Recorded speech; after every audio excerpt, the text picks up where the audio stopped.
आज हम बात करेंगे मर्सिडीज की, AKA सेठ जी का फेवरेट ब्रांड, सॉरी ये वाला। ये 2019 की GLE 250D है, जिसमें 2.1 लीटर का डीजल इंजन डाला हुआ है। इसमें आपको 201 घोड़ों की ताकत मिलेगी 3800 आरपीएम पे और 500 न्यूटन मीटर का टॉर्क मिलेगा। इसमें 3 लीटर का डीजल इंजन भी आता था, लेकिन बोनेट में जगह कम पड़ रही थी तो फिलहाल एक ही डाला है। भाई ये सिर्फ मर्सिडीज ही कर सकती है कि इतनी बड़ी कार में 2 लीटर का डीजल इंजन डाला हुआ है। बाकी कोई कंपनी हिम्मत नहीं करती है करने का, क्योंकि सेठ जी don't give up about performance. बाकी ऑडी Q7, BMW X5 सब में मिनिमम 3 लीटर का डीजल इंजन आता है। सुंदरता की अगर बात करें तो एक ही वर्ड आता है दिमाग में, माचो। विरोधियों से अगर कंपेयर करें तो Q7, X5, X6 से तो बेटर लगती है मुझे दिखने में। प्रॉपर एसयूवी वाला फील देती है। बाकी चीजें तो हम आगे वीडियो में देखेंगे कि कितने पानी में है ये चक्के देख लो भाई, 19 इंच के हैं। अल्ट्रा माइल कंपनी के टायर हैं, साइज है 255 50 R19। ये पीछे से दिखा देता हूँ मैं टायर, ये देख लो भाई, टायर एकदम टकले हो चुके हैं। मिशेलिन के डालोगे तो एक पेटी के तो टायर ही आएंगे। और इंटीरियर का जहां तक सवाल है, वॉक्सवैगन की पसाट मेरा बेंचमार्क होती थी किसी जमाने में, लेकिन मर्सिडीज की क्वालिटी एक लेवल ऊपर है, क्योंकि सेठ जी प्रेफर्स द बेस्ट। अगर आपको लग रहा है कि मर्सिडीज बड़े घराने से बिलोंग करती है तो अच्छी क्वालिटी की तो होगी ही, ऐसा नहीं है भाई। 2010-11 की BMW 5 सीरीज या X5 देखना, फटे हाल मिलेगी ज्यादातर। मैं जब 5 सीरीज देख रहा था 3 साल पहले, बहुत सारी BMWs देखी मैंने जिनका इंटीरियर आपत्तिजनक अवस्था में मिला। और मैं ये मर्सिडीज का रिव्यू कर रहा हूं तो BMW पे लांछन लगाऊं, ऐसा भी नहीं है। आप खुद जाके अपने नजदीकी यूज्ड कार डीलरशिप में जाके देख लेना 2010-12 वाली BMW का इंटीरियर कैसा है। ऑडी का फिर भी ठीक होता था, और मर्सिडीज का खराब इंटीरियर मिलना बहुत दुर्लभ है। ये 2019 का मॉडल है इसलिए इसका इंटीरियर अच्छा है, ऐसा भी नहीं है। मेरे पास जो 2010 की ई क्लास थी, उसके दामन पे हल्का सा भी स्क्रैच या दाग कुछ भी नहीं था, एकदम दूध की धुली थी वो। अब पीछे देखते हैं क्या छुपा रखा है। ये देख लो भाई डिक्की इसकी, 690 लीटर तक भर सकते हो इसे बिना किसी लीकेज के। ये स्पेस सेवर टायर है, इसका साइज है 155/80/19। मैनुअली बंद होती है डिक्की, इलेक्ट्रिक नहीं है।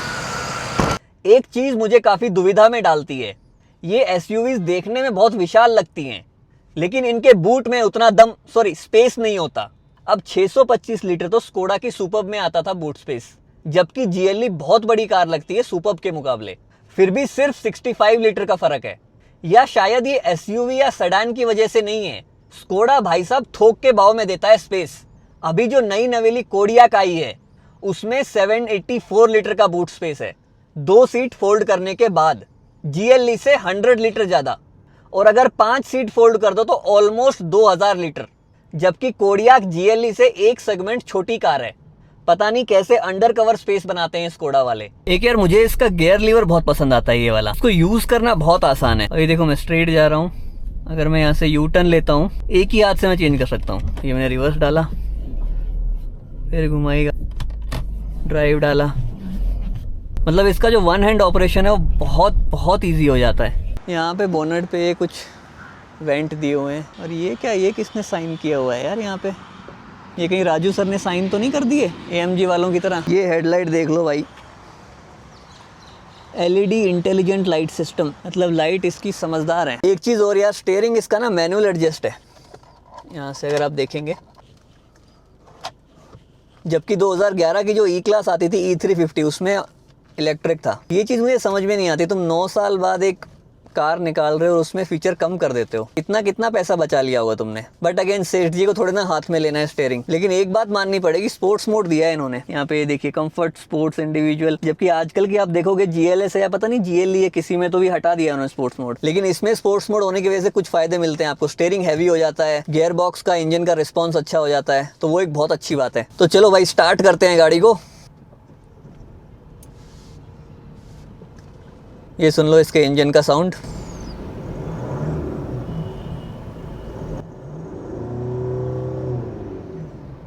हमेशा लोग बोलते हैं कि पहले पॉजिटिव पॉइंट बताने चाहिए किसी के भी, और बाद में फिर हल्के से 1-2 नेगेटिव बता दो ताकि बुरा ना लगे सामने वाले को। लेकिन मुझे लगता है पॉजिटिव बाद में बताने चाहिए, क्योंकि अंत भला तो सब भला। सबसे पहले प्रकाश डालते हैं इसके गियर बॉक्स पे। किसी भी कार के सर का ताज होता है एक fast gear box. Manual gear boxes का दौर अच्छा था, वो एक छोटे बच्चे की तरह था। जैसा बोलोगे वो कर लेगा।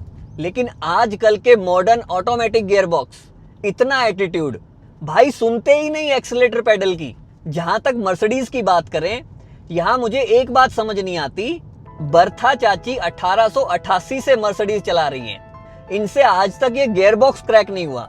एक डेमो दिखाता हूं आपको। अभी 7th गियर में आ गए, अभी मैं पूरा पंजा दबाता हूं, ये देखिए 7 से 5th में आई है, भाग रही है गाड़ी, लेकिन वो मजा नहीं है। असली मजा तब आएगा जब 7 से डायरेक्ट 4th में या 3rd में आएगी। 3rd में आए तो सबसे बेस्ट है। वॉक्सवैगन की जितनी भी कार है, पोलो पसार जो मैंने चलाई है, वो डायरेक्ट 3rd में आती हैं, और उसके बाद जो माहौल बनता है, ओए होए होए होए होए होए। अभी देखो गाड़ी 4th में, अभी मैं पूरा पंजा दबाऊंगा, 3rd में आना चाहिए। ये मैंने पूरा पंजा दबाया, नहीं गई, नहीं किया डाउन। फिर से ट्राई करते हैं। अब देखिए गियर बॉक्स 5th में, अभी देखते हैं कौन से गियर में गाड़ी शिफ्ट होगी। पूरा पंजा दबाया, 4th फिर भी बेटर है, थोड़ा अच्छा रिस्पॉन्स मिला आपकी बार। लेकिन अगर 3rd में जाती तो और मजा आता। फिर से ट्राई करते हैं। अभी देखो 6th में है गाड़ी, अब आई है 3rd में, ये मजा आता है। पर ये हर बार नहीं होता, लेकिन जब होता है तो चोखे मजे आते हैं भाई। अब एक बार गियर बॉक्स स्पोर्ट्स मोड में भी चेक कर लेते हैं कि डाउन शिफ्ट करता है कि नहीं। ये मैंने अभी इसको स्पोर्ट्स मोड में डाल दिया है। अब स्पोर्ट्स मोड का एक तो ये फायदा है कि कंफर्ट मोड में 7th गियर तक जाती है ये, लेकिन जैसे ही आप स्पोर्ट्स मोड डालते देखो 5th पे आ गई। तो स्पोर्ट्स मोड में आपको मैक्सिमम 6 या 5 तक ही जाती है, इसलिए डाउन शिफ्ट करना इजी होता है। तो ऑब्वियसली स्पोर्ट्स मोड में ज्यादा अच्छा परफॉर्म करेगा गियर बॉक्स। देखो अभी भी 4 में गया है, जबकि 50-60 की स्पीड है, फिर भी 4th गियर है। कंफर्ट में अब तक 6th या 7th में चली जाती, अभी देखो 5th आ गया। तो चलिए अभी हम 5th में है, स्पोर्ट्स मोड है। अब पंजा दबा के देखते हैं कितना डाउन शिफ्ट होता है। 4th में ही आया, उसमें भी आने में टाइम लगा, लेकिन 4th में ही आया। नहीं भागी, ज़्यादा नहीं भागी। फिर से ट्राई करेंगे। ये देखिए 5th में है, पंजा दबाया ना, फिर से 4th में। चलिए 4th से ट्राई करते हैं। अभी 4th में है, यहाँ भागी, तो 4th से 3rd में चली जाती, लेकिन 5th से नहीं जाती। ये भगवान क्या जुल्म है। और आप यहाँ ये मत सोच लेना कि ये गाड़ी बड़ी है, वेट ज्यादा है, इंजन में घोड़े कम हैं, इसलिए ऐसा हो रहा है। मेरी ई क्लास तो इससे हल्की फुल्की थी और बहुत ताकतवर इंजन था 3 लीटर का, उसमें भी सेम प्रॉब्लम थी। अब आप बोलोगे ई क्लास तो 2010 की थी, तो पुरानी कार्स में तो गियर बॉक्स स्लो ही आते होंगे। ऐसा भी नहीं है। मेरी X6 भी 2010 का मॉडल है, वो लॉन्च हुई थी 2009 में, उसका गियर बॉक्स काफी बेटर है। फिर आप बोलोगे BMW तो जानी जाती है ड्राइविंग के लिए, तो उसका गियर बॉक्स तो अच्छा होगा ही। ऐसा भी नहीं है मेरी जान। वॉक्सवैगन पसाट जो 2011 का मॉडल था, उसका गियर बॉक्स भी फास्ट है मर्सिडीज के गियर बॉक्सेस से।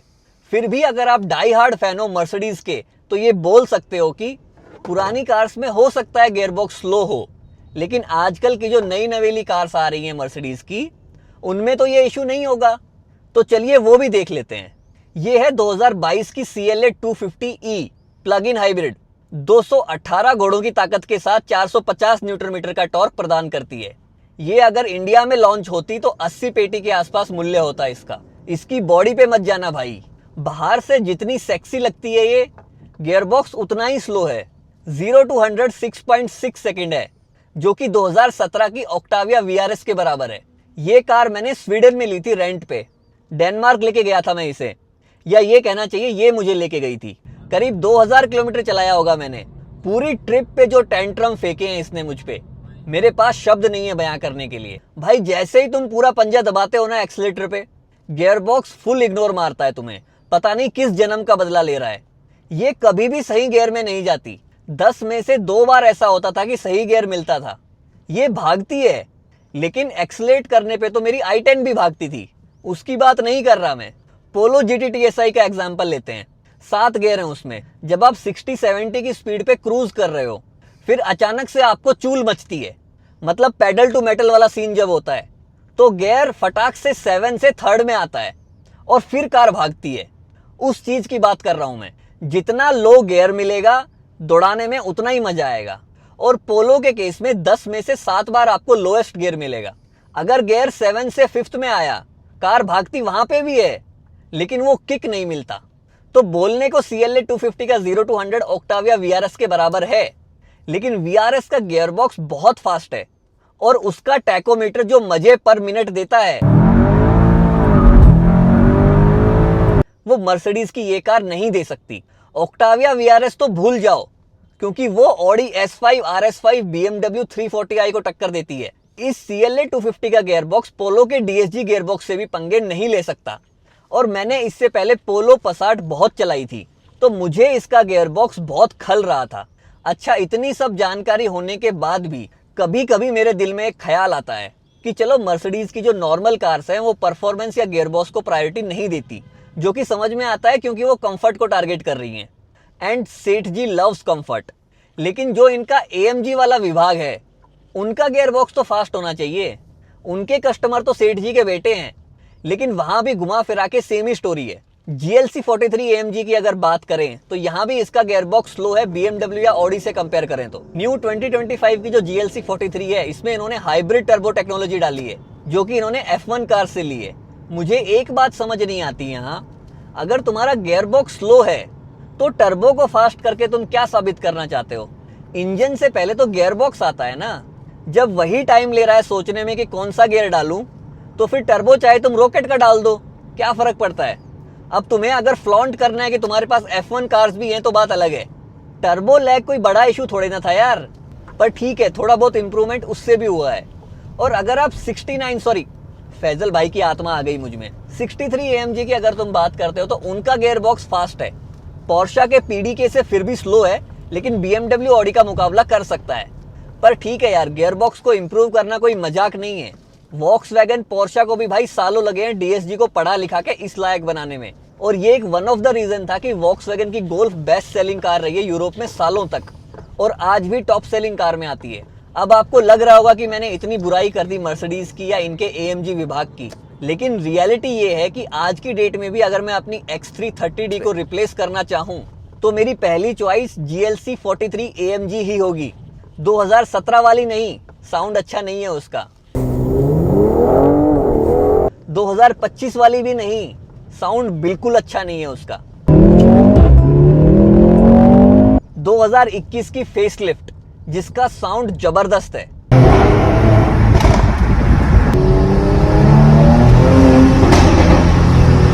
X3M या RS3 जितना अच्छा नहीं है। RS3 का साउंड भाई जहर है, जहर। वॉक्सवैगन गोल्फ GTI तो लेके आ गया इंडिया में, RS3 का इंतजार है बस। अब लेना तो मुझे इनमें से कोई नहीं है, लेकिन अगर ये लॉन्च होती हैं तभी तो कुछ साल बाद OLX पे आएंगी। नई नवेली गोल्फ GTI for 60 lakhs ना, आफ्टर 5 years for 30 lakhs on OLX। या baby, now you are talking, bring it on. At the starting of the week. Control Uday. Sorry यार, मैं फिर से टॉपिक से भटक गया। वापस आते हैं।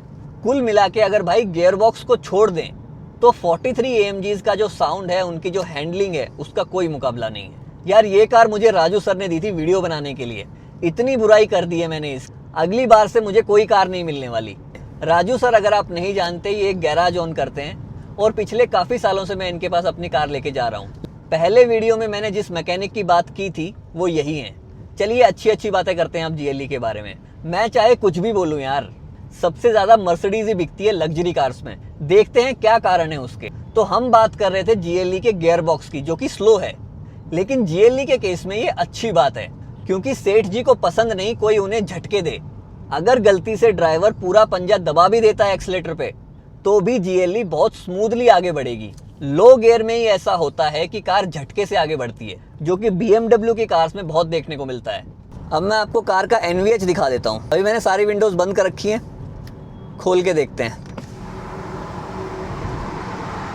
ये बाहर का साउंड है। अब मैं शीशा बंद करता हूँ।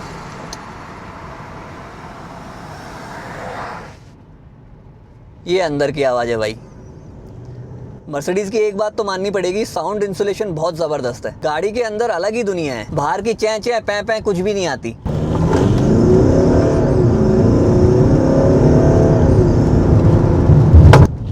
परफॉर्मेंस मेरी X6 के बराबर है, जबकि उसमें 3 लीटर का इंजन है। माना दोनों में 1 जनरेशन का गैप है, लेकिन फिर भी 2 लीटर का इंजन मोर देन इनफ है। अब बात कर लेते हैं स्टीयरिंग और हैंडलिंग की। स्टीयरिंग हैवी है, अभी कंफर्ट मोड में है गाड़ी, लेकिन फिर भी इसमें अच्छा खासा वेट है। जैसे ही मैं स्पोर्ट्स मोड में डालता हूँ वेट थोड़ा सा और बढ़ जाता है। हैंडलिंग ठीक ठाक है। वॉक्सवैगन, स्कोडा या इवन ऑडी की कार से भी अगर कंपेयर करेंगे तो उनका स्टीयरिंग बहुत लाइट होता है, तो उनसे तो अच्छा है ये। BMW जितना अच्छा नहीं है, लेकिन ऑडी वॉक्सवैगन से अच्छा है। अब देखते हैं राइड क्वालिटी कैसी है इसकी। देखो, जर्मन कार्स हाईवे की किंग होती हैं, तो हाई स्पीड पे जो वर्टिकल मूवमेंट होता है जिसमें कार उछल उछल के चलती है, वो आपको किसी जर्मन कार में देखने को नहीं मिलेगा। चाहे वो GLE हो, GLS हो, X7 हो, कितनी भी बड़ी या ऊंची कार हो, क्योंकि इनके सस्पेंशन और चैसी होते हैं हार्ड होने की वजह से ये चिपक के चलती हैं हाई स्पीड पे। मेन दिक्कत तब आती है जब रोड ही बवासीर है, क्योंकि जब कार हार्ड होती है तो फ्लेक्सिबिलिटी चली जाती है उसकी, वो झुकती नहीं है खराब रोड्स के सामने, अकड़ के चलती है। तो चलिए अब बवासीर रोड पे चला के देखते हैं। ये है भाई इसकी राइड खराब रोड्स पे। सस्पेंशन की स्टिफनेस आपको फील होगी अगर खराब रोड आएंगे तो। और उसका मेन कारण गाड़ी नहीं है, इसके टायर हैं, जो कि मैंने आपको दिखाया था अल्ट्रा माइल के इसमें टायर डले हुए हैं, और वो भी पूरे मतलब टकले हो चुके हैं। तो इसमें अगर आप कॉन्टिनेंटल या मिशेलिन के टायर डालोगे तो राइड क्वालिटी बहुत ज़्यादा इंप्रूव होगी। मैं हमेशा मिशेलिन के टायर ही रिकमेंड करता हूँ यार। कॉन्टिनेंटल के भी डाल सकते हो, कंफर्ट का जहाँ तक सवाल है कॉन्टिनेंटल के भी उतने ही अच्छे हैं, लेकिन ओवरऑल अगर देखा जाए तो मिशेलिन के टायर बेस्ट है। जहाँ तक रही माइलेज की बात, ये आपको हाईवे पे 12-13 का आराम से दे देगी, और सिटी में 8 से 10 का। देखो फिलहाल अभी माइलेज हमने 35 किलोमीटर चलाया है और अपने को 10 किलोमीटर पर लीटर माइलेज मिल रही है। हमने चलाया मोस्टली हाईवे पे, लेकिन रेस दे के चलाया है। अगर भगा के चलाओगे तो हाईवे पे भी आपको 10 से 11 का माइलेज मिलेगा। तो भाई मैंने आपको मेन चीज़ें बता दी हैं GLE के बारे में। पिछले वीडियो पे काफ़ी लोगों ने कमेंट सेक्शन में सर्विस कॉस्ट के बारे में पूछा, तो अब से मैं हर एक रिव्यू में सर्विस कॉस्ट भी इंक्लूड करूँगा। तो अगर इस GLE की बात करें तो इसका सर्विस कॉस्ट 22 से लेकर 25,000 रुपये तक जाता है, जिसमें आपका ऑयल चेंज, फिल्टर, जो भी बेसिक चीज़ें होती हैं वो सब आ जाती हैं। ब्रेक पैड्स इसके हर सर्विस पे चेंज नहीं होते, लेकिन फिर भी अगर आपको चेंज कराने तो फ्रंट और रियर दोनों के मिला के 14 से 15,000 तक जाते हैं। ये पर्टिकुलर कार 2019 का मॉडल है। अगर आपका अंगूठा मर्सिडीज के गियर बॉक्स से फास्ट है तो फटाफट लाइक बटन दबा दो, और कोई भी डाउट्स हो कार को लेके, मर्सिडीज या कोई और ब्रांड, तो कमेंट सेक्शन में तो अपनी बातें चलती रहती हैं। लास्ट वीडियो पे 90 कमेंट्स हो गए हैं भाई, इतने तो व्यूज नहीं आते थे मेरे वीडियोस पे, तो थैंक यू वेरी मच भाई। कार्स चलाना, उनके बारे में बातें करने में मुझे तो बहुत मजा आता है, और मैं ये जो मजा है हिंदुस्तान के हर व्यक्ति को देना चाहता हूँ। तो चलिए इस वीडियो को खत्म करते हैं। हम हैं राही कार के, फिर मिलेंगे ड्राइव करते करते।